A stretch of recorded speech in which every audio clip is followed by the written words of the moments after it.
Dapat bang i-consider yung tax rates ng mga Canadian cities bago magsimula ng migration process? Mas madali at mas mabilis bang mag-migrate to Canada and become a permanent resident kung mag-hire ng lawyer? Is it possible to move to Vancouver if I have a remote US-based job already? Hi, this is Lou, your immigration lawyer. This is 10 Questions with Lou. Let's begin. If permanent resident ka, tapos unemployed ka for almost a year and na-complete mo na yung required number of days to stay in Canada, magkakaproblema po ba kapag nag-apply na ng citizenship tapos unemployed ka? Well, actually, unemployment is not really an issue for citizenship applications kung kayo ay permanent resident na. Dahil tandaan natin, ang requirement for citizenship, number 1, ay ang physical presence in Canada. Dapat po ay meron tayong 1,095 days in 5 years in order to qualify to apply for citizenship in Canada. So kung kayo po ay permanent resident, meron na kayong 1,095 days. Kung hindi kayo employed, kung kayo estudyante, kung kayo ay unemployed, walang kaso. Pwede kayo mag-apply for citizenship. Lou, maganda bang pathway to permanent residency ang IEC or International Experience Canada? Mataas ba ang success rate nito para sa mga Pilipino? Well, guys, IEC is a program run by immigration to encourage youth exchange or youth mobility between countries. Sadly, the Philippines does not have an IEC arrangement with Canada. So in other words, ito yung mga naka-youth mobility visas o yung mga working holiday visas para sa mga bata.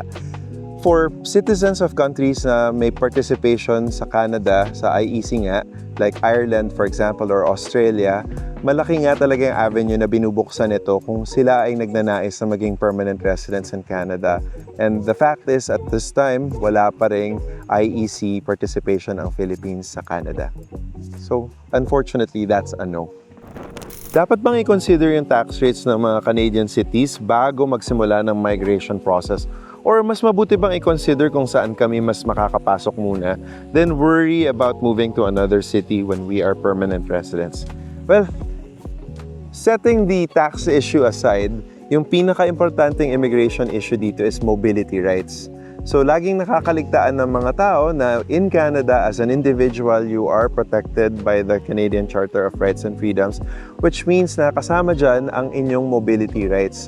Kung nais ninyong lumipat ng ibang probinsya for whatever reason that you see fit, ay pwede ito. May konti lang caveat dito, may mga konting pag-iingat. Una sa lahat, kung pumasok kayo sa Canada as permanent residents through the provincial nomination process of a particular province, meron po kasi kayong pipirmahang deklarasyon na sumpa na kayo ay pumapasok sa Canada bilang permanent resident sa isang particular province. Halimbawa sa province of Saskatchewan. At kapag nakita ng immigration or ng province of Saskatchewan na wala naman kayo talagang plano palang i-honor itong deklarasyon na ito, kahit na PR na kayo, pwede kayong bawian for misrepresentation at maban from Canada for 5 years. Doon naman sa issue ng tax, ito po siguro yung iniisip nila. Yung tax rates po kasi ng iba't ibang probinsya magkakaiba. So syempre, part ito ng equation ng inyong pagde-decide kung saan kayo gustong tumira. Pero at the end of the day, tandaan natin, from an immigration perspective, you have mobility rights. Pwera na lang kapag ka provincial nomination ng pasok, may mga konting limitation. Kung balak naming mag-migrate sa Canada, mas mabuti bang maghanap ng work sa Canada from the Philippines versus mag-migrate muna tapos saka lang maghanap ng work pag nasa Canada na? Well, that depends. Kasi dito magandang pasukan yung conversation about two-step migration. Kadalasan, ang mga tao noong unang panahon, pupunta sila sa Canada bilang permanent residents kaagad. In other words, mag-a-apply sila sa mga programa like Federal Skilled Worker Program, maghihintay sila at magiging landed immigrants kaagad sila as permanent residents in Canada. Ang nakikita nating trend ngayon, in order to qualify for these programs nowadays, you have to come in as either a student or as a worker to increase your points. So ang question na ito, siguro ilatag natin sa konteksto na paano ba ang pasok mo ng Canada? Pwede pa ba pumasok as landed immigrant kaagad? Depende po sa sitwasyon ninyo yan. Dahil halimbawa, kung sa French category-based draws po kayo na express entry, malaki po ang chance na kahit wala kayo sa Canada, pwede kayong pumasok as landed immigrants right away. Mas madali at mas mabilis bang mag-migrate to Canada and become a permanent resident kung mag-hire ng lawyer? Ilang months ang difference kung may lawyer versus sariling sikap? That's a really good question. Lagi rin tinatanong sa akin yan. Well, obviously, self-serving kapag sinabi ko na mag-hire kayo ng lawyer. But the truth there is, karamihan ng mga delays sa processing ay kadalasang nahahanap natin sa mga incomplete applications. So, ang sasabihin ng immigration sa atin ay wala pong diferensya kung gagamit po kayo ng representative or not. But the hard reality is, in practice, nakikita natin yung mga delays galing dun sa mga incomplete documents or improperly filed documents na kadalasan ang immigration, hihingi pa sila sa inyo ng extra documentation, extra forms dahil may nakaligtaan kayo. So while you're free to do it on your own and of course, pwede naman basahin yung mga guide dito, kadalasan talaga kung gusto niyo na busisi talaga ang inyong application at you have one shot for this, mas mabuti na sigurong kumuha kayo ng representative. Mayroon bang investment programs, Golden Visa program ang Canada, if any? Well, right now, federally speaking, wala po tayong program na Golden Visa. Yung closest thing that we have is the Startup Visa, pero at this time, paused po ang intake netong programa na to dahil nga ang daming programa. And for context, yung ibang bansa po kasi marami po silang mga pauso na Golden Visa nga na kapag ginamit ninyo ang ruta na ito, you basically invest in that country and you get permanent residence. In Canada right now, may mga ruta tayo for entrepreneurs, usually through the provincial nomination pathways. At kapag ginamit po ninyo ito, hindi po automatic na binibigyan ng permanent residence. Those days are gone. And what we have is bibigyan muna kayo ng work permit.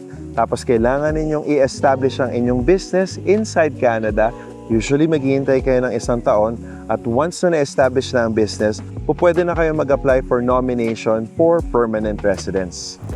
I'm a Filipino but naturalized as a US citizen. Is it possible to move to Vancouver if I have a remote US-based job already? That's a really good question. Kasi obviously as a US citizen, visa-free na sila in terms of access to Canada. They can stay in Canada as temporary residents or as visitors for up to 6 months. Meron pong digital nomad visa program ang Canada. Hindi po siya specific type of visa, but rather it's just a temporary resident visa.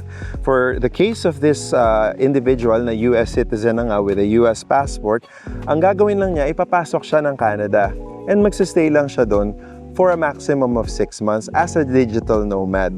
Now, if they want to stay longer than 6 months, from inside Canada, mag-a-apply sila ng visitor record at that point, lalampas na sila ng 6 months in Canada as a digital nomad visa holder. Pwede na silang magtanong sa kanilang mga accountant in terms of the tax implications dahil ito na nga po ang usually iniiwasan ng karamihan ng mga digital nomads.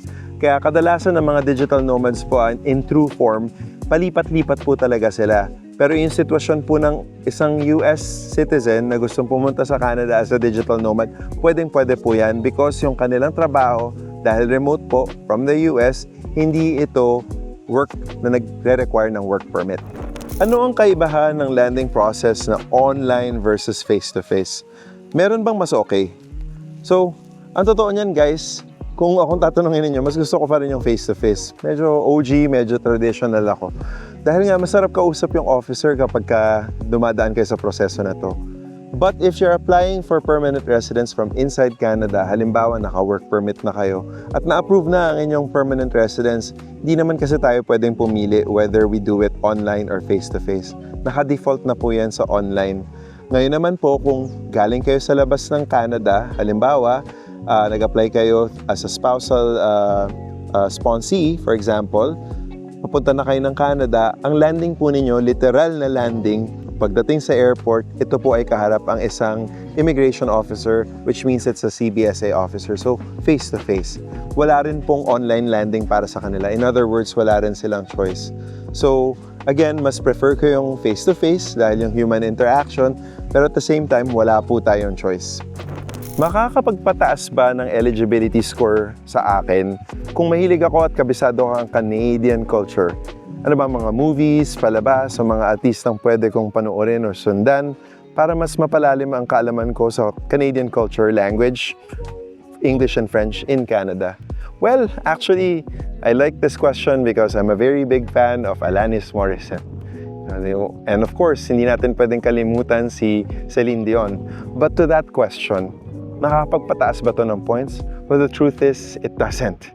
Pero, language as a part of culture can help you. So, in this channel, napag-usapan na natin ang French as an amazing avenue to increase your chances for permanent residence. Huwag natin kakaligtaan na kapag bilingual tayo in English and French, tayo po ay high demand sa Canada. How much does one's age matter in terms of migrating to Canada? The older you are, the lower your score will be. Paano impact nito?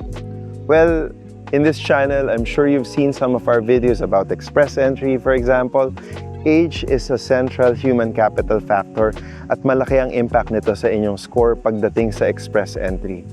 But on the other hand, hindi lahat ng immigration programs in Canada, and there's a lot of them across different provinces, hindi lahat ng programa sensitive sa age.